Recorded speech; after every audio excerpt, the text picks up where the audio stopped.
আসসালামু আলাইকুম। আশা করছি সকলে অনেক ভালো আছেন। আজকের ক্লাসে আমরা বীজ প্রযুক্তি বইয়ের ইউনিট 1 নিয়ে আলোচনা করব। চলুন আমরা আমাদের ক্লাসে প্রবেশ করি। প্রথমে আমরা যেটি জানার চেষ্টা করব সেটি হলো বীজ কাকে বলে। বীজ, যাকে ইংরেজিতে বলা হয় সিড, সাধারণ অর্থে বীজ বলতে আমরা বুঝি উদ্ভিদ জন্মানোর জন্য উদ্ভিদের যে বিভিন্ন অংশ ব্যবহার করা হয় তাকে বীজ বলে।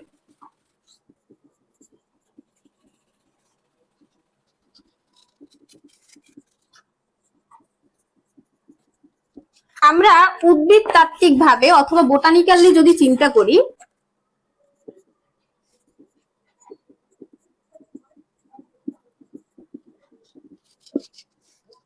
তাহলে বীজ বলতে আমরা মূলত বুঝি নিষিক্ত ও পরিপক্ক ডিম্বককে বীজ বলে।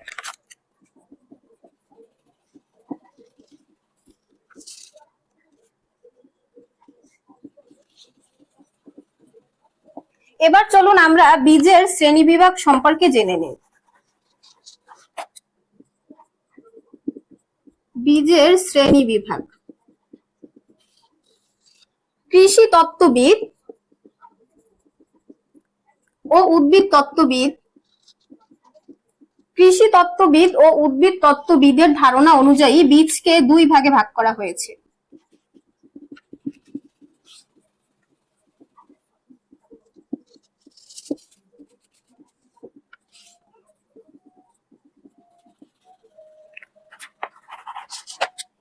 এক, প্রকৃত বীজ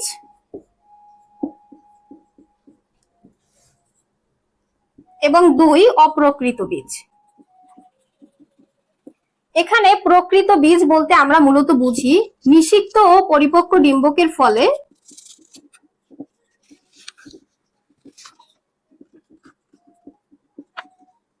যে বীজ উৎপন্ন হয় তাকে মূলত প্রকৃত বীজ বলে। এবং অপ্রকৃত বীজ বলতে আমরা বুঝি উদ্ভিদ জন্মানোর জন্য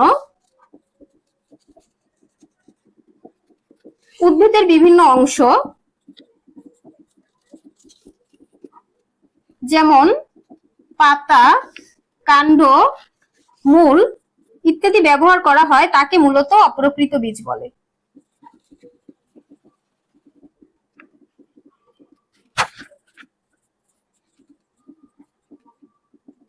এখানে প্রকৃত বীজের উদাহরণ হলো ধান, গম ইত্যাদি। এবং অপ্রকৃত বীজের উদাহরণ হলো কচুর কন্দ, রসুনের কুয়া,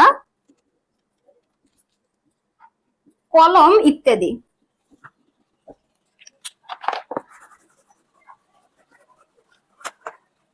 বীজের সংখ্যার উপর ভিত্তি করে বীজকে মূলত তিন ভাগে ভাগ করা হয়েছে।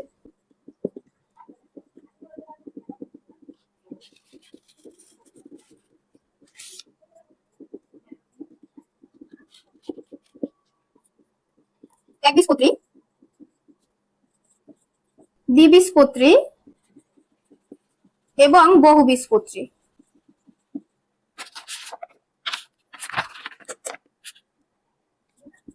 এখানে লক্ষ্য করুন, একবীজপত্রী বলতে বোঝানো হয়েছে যে বীজে একটি মাত্র বীজপত্র থাকে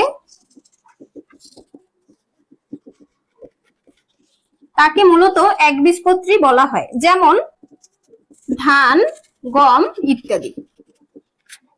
দ্বিবীজপত্রী বলতে আমরা বুঝি যে বীজে দুটি মাত্র বীজপত্র থাকে তাকে মূলত দ্বিবীজপত্রী বলা হয়।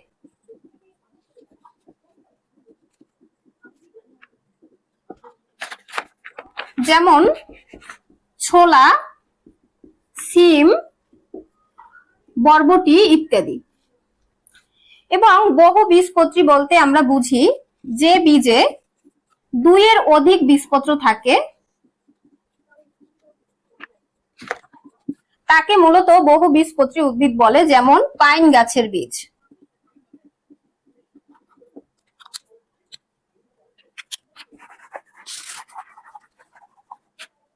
শস্যের উপর ভিত্তি করে বীজকে দুই ভাগে ভাগ করা হয়েছে।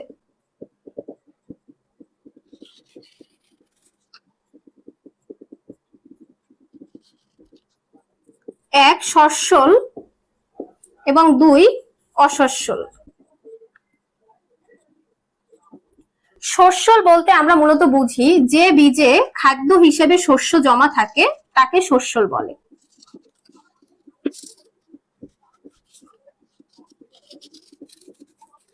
এবং অসস্যল বলতে আমরা বুঝি যে বীজে খাদ্য হিসেবে শস্য জমা থাকে না কিন্তু খাদ্য বীজপত্রের মধ্যে জমা থাকে তাকে অসস্যল বলে।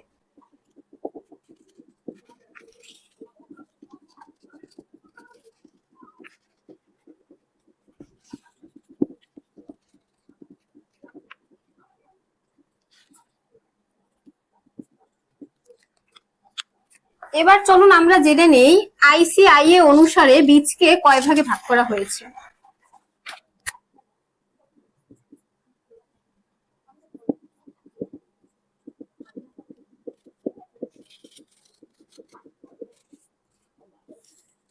এখানে লক্ষ্য করুন আইসিআই এর ফুল মিনিং হচ্ছে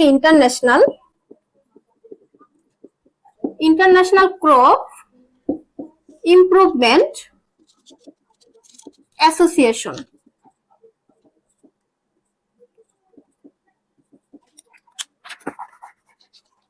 এবার চলুন আমরা আইসিআইএ এর শ্রেণী বিভাগগুলো জেনে নিই। আইসিআইএ অনুসারে বীজকে 4 ভাগে ভাগ করা হয়েছে। 1 মৌল বীজ অথবা প্রজনন বীজ, যাকে ইংরেজিতে বলা হয় ব্রিডার সিড। 2 ভিত্তি বীজ, যাকে ইংরেজিতে বলা হয় ফাউন্ডেশন সিড। 3 নিবন্ধিত বীজ। 4 প্রত্যায়িত বীজ। নিবন্ধিত বীজ, যাকে ইংরেজিতে বলা হয় রেজিস্টার্ড সিড, এবং প্রত্যায়িত বীজ, যাকে ইংরেজিতে বলা হয় সার্টিফাইড সিড। এবার চলুন আমরা মৌল বীজ, ভিত্তি বীজ, নিবন্ধিত বীজ এবং প্রত্যায়িত বীজ সম্পর্কে ডিটেলস আলোচনা করি।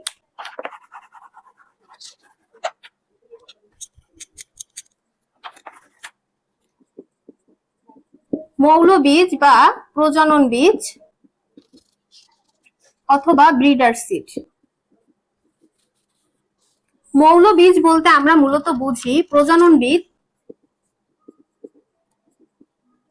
প্রজননবিদগণ সরাসরি তত্ত্বাবধানে যে বীজ উৎপন্ন করে তাকে মৌলবীজ বলা হয়।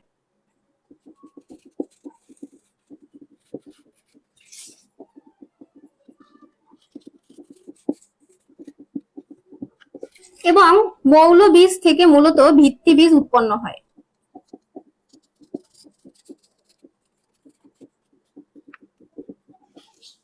মৌল বীজের সর্বোচ্চ কৌলিক বিশুদ্ধতা রয়েছে।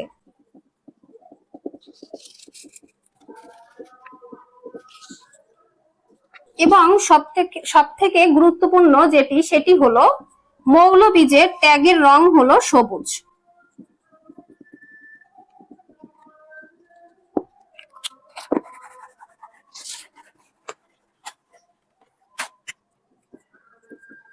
ভিত্তি বীজ, যাকে ইংরেজিতে বলা হয় ফাউন্ডেশন সিড। মৌল বীজ থেকেই মূলত ভিত্তি বীজ উৎপন্ন হয়।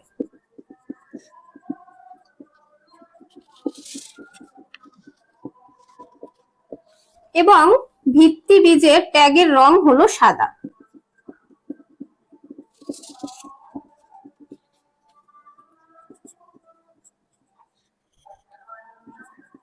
নিবন্ধিত বীজ, যাকে ইংরেজিতে বলা হয় রেজিস্টার্ড সিড।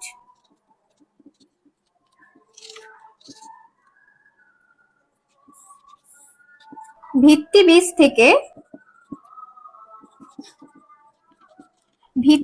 থেকে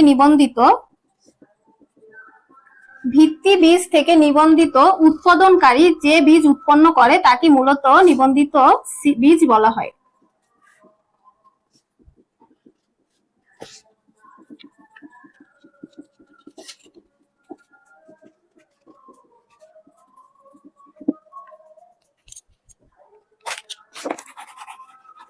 এবং লাস্ট অন প্রত্যায়িত বীজ,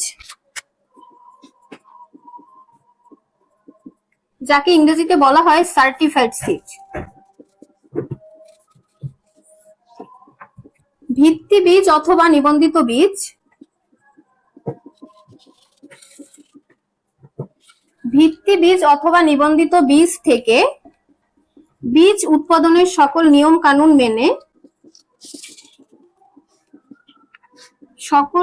কানুন মেনে যে বীজ উৎপন্ন করা হয় তাকে প্রত্যায়িত বীজ বলে।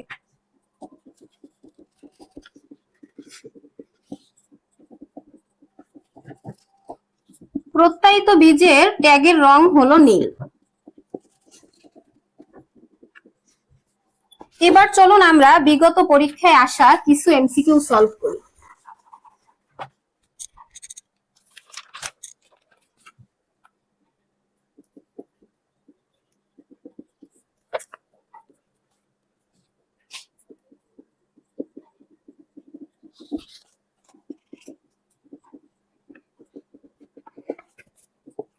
আমাদের প্রথম প্রশ্নটি হলো ফসল উৎপাদনের জন্য মৌলিক উপকরণ কোনটি? এখানে সঠিক উত্তর হবে বীজ। এবার চলুন আমরা আমাদের পরবর্তী প্রশ্নে চলে যাই।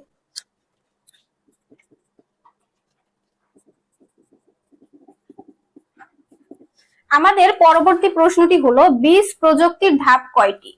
এখানে সঠিক উত্তর হলো 5টি, অর্থাৎ বীজ প্রযুক্তির ধাপ 5টি।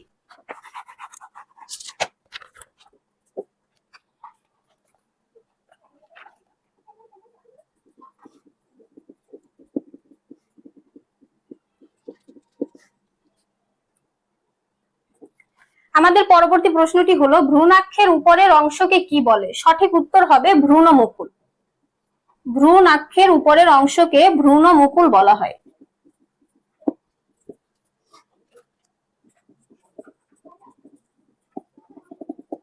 আমাদের পরবর্তী প্রশ্নটি হলো বীজপত্রের কাজ কয়টি? সঠিক উত্তর হবে 3টি।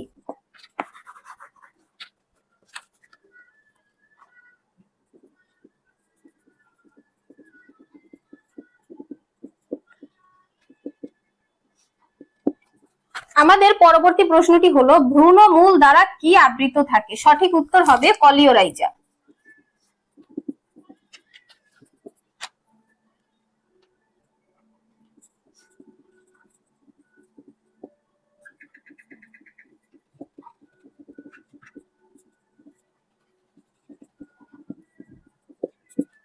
আমাদের পরবর্তী প্রশ্নটি হলো অঙ্কুরোদ্গম পরীক্ষার জন্য কতটি বীজ পরীক্ষা করা উচিত? সঠিক উত্তর হবে 400টি।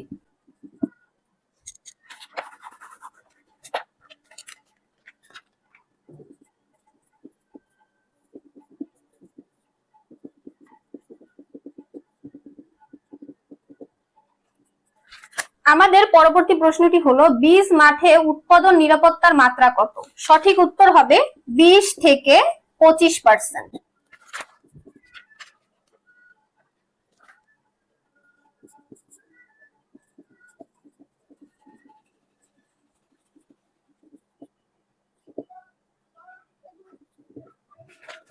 আমাদের পরবর্তী প্রশ্নটি হলো জাত মূল্যায়ন কি জন্য করা হয়? সঠিক উত্তর হবে জাত সারকরণ।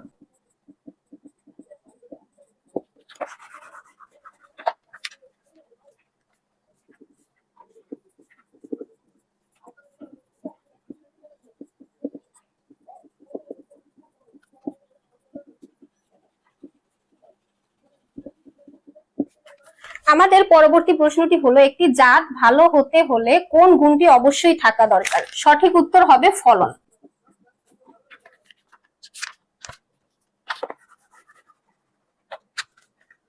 এবং আমাদের সর্বশেষ প্রশ্নটি